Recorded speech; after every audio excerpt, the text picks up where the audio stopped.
Guys രാവിലെ തന്നെ കുളിച്ച് മാറ്റി ഇറങ്ങി. ഇന്ന് 20 നോമ്പായതുകൊണ്ട് ഒരു ഒഴിവില്ലേനു. മഞ്ചേരി പോലെ ചായ തിരക്ക് ഇന്നും തരില്ല. പെട്ടെന്ന് മാരിവായി. ഇത് കണ്ട പറപ്പിച്ച് നാളെ വരുന്നതാണെന്ന്. പിന്നെ വേഗം വീട്ടിൽ പോയി മാറ്റി ഇറങ്ങി. ചെക്കന്മാരും കൂടി ഡ്രസ് എടുക്കാനും പോയി. അങ്ങനെ പോണ വൈക്കുള്ളവരൊക്കെ കയറ്റി. അല്ലെങ്കിൽ പെരുന്നാൾ നേരം ഡ്രസ് എടുക്കാൻ വേറെ രസാ. അങ്ങനെ ഞങ്ങൾ ഫസ്റ്റ് അടിക്കാൻ പോയി. ഇവർ രണ്ടാൾ കഴിഞ്ഞ പെരുന്നാൾക്ക് രമേശന്റെ കാര്യം ഷർട്ടാണത്. അതിന്റെ ഒരു അഹങ്കാരം പോലെ മോത്തില്ലേനു. ചെക്കനെ പറ്റി അറസ്റ്റ് പറഞ്ഞു.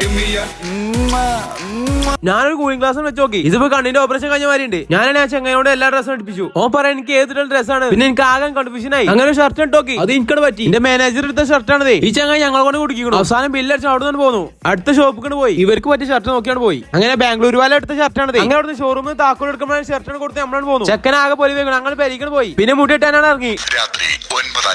അവിടെ എത്തിയപ്പോ നാട്ടിലത്തെ ആൾക്കാർ മൊത്തം അവിടെ ഉണ്ട്. അപ്പൊ ഒരു കാര്യം മനസ്സിലായി. ഇന്ന് ഇവിടെ നീച്ചാൻ പറ്റൂല. ഒരു വെള്ളം കുടിക്കാൻ പുറത്തേക്ക് ഇറങ്ങി.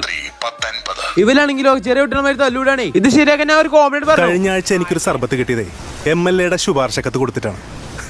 സംഭവം കോമഡി ആയിട്ടില്ല. സോഡ ഷാമിലാണ് ഏറ്റു. ഓ കാട്ടൻ പറഞ്ഞ ഞാനും കാട്ടിയത്. പക്ഷെ പാളി പോയി. പിന്നെ കുറച്ചേരം IPL കണ്ടു. അങ്ങനെ രാത്രി 12 ഒരു മാറ്റമില്ല. അങ്ങനെ ചില ആൾക്കാർ കളിച്ചുകൊണ്ട് ചില ആൾക്കാർ ഉറങ്ങുന്നു. ഏതായാലും ഞാൻ അങ്ങനെ ഓന് മനസ്സിലായി ഇപ്പോഴൊന്നും കഴിയൂല. അപ്പൊ ഓനെ മുന്നിട്ട് തുടങ്ങി. ഓരോ ഗോഡൌണും ചാക്ക് കൂട്ടിമാരും കടന്നുറങ്ങി. എന്നെ കൊണ്ട് കാട്ടാൻ പറ്റമാരൊക്കെ ഞാൻ കാട്ടി. ഇവനെപ്പോ കാണാൻ അന്യ സിനിമയിൽ ലുക്ക്. അടുത്തത് ഓനായിരുന്നു പൊലിവായി നിൽക്കുന്നുണ്ട്. അങ്ങനെ ഞങ്ങളുടെ ഒരാൾ വെട്ടി കഴിയാനായി. ഷാമിന് എന്റെ മുടിയുമാണ് പരീക്ഷിച്ചു. അങ്ങനെ ഞാനൊരു പരീക്ഷണ വസ്തുവായി. അവന് വെക്കുന്നില്ല. വലിയ പുളിയായി. അങ്ങനെ 3 മണിയായിട്ട് ഒരു മാറ്റമില്ല. അങ്ങനെ ഇന്റതാണ് കഴിഞ്ഞു. ക്യാമറ കണ്ടുവച്ചൊക്കെ സിഗ്മറ്റാണ്. സംഭവം ചീങ്കണ്ണി ആയിക്കണു. അങ്ങനെ അടുത്ത കുഞ്ഞപ്പോ സ്റ്റേജിൽ കയറി. പാവ ഓനാണ് ലാസ്റ്റ്. അങ്ങനെ സുബൈ ബാങ്ക് കൊടുക്കാനായപ്പോ നമ്മളോട് പോന്നു. അപ്പൊ ഇന്നത്തേക്ക് അപ്പൊ ഓക്കെ ബൈ.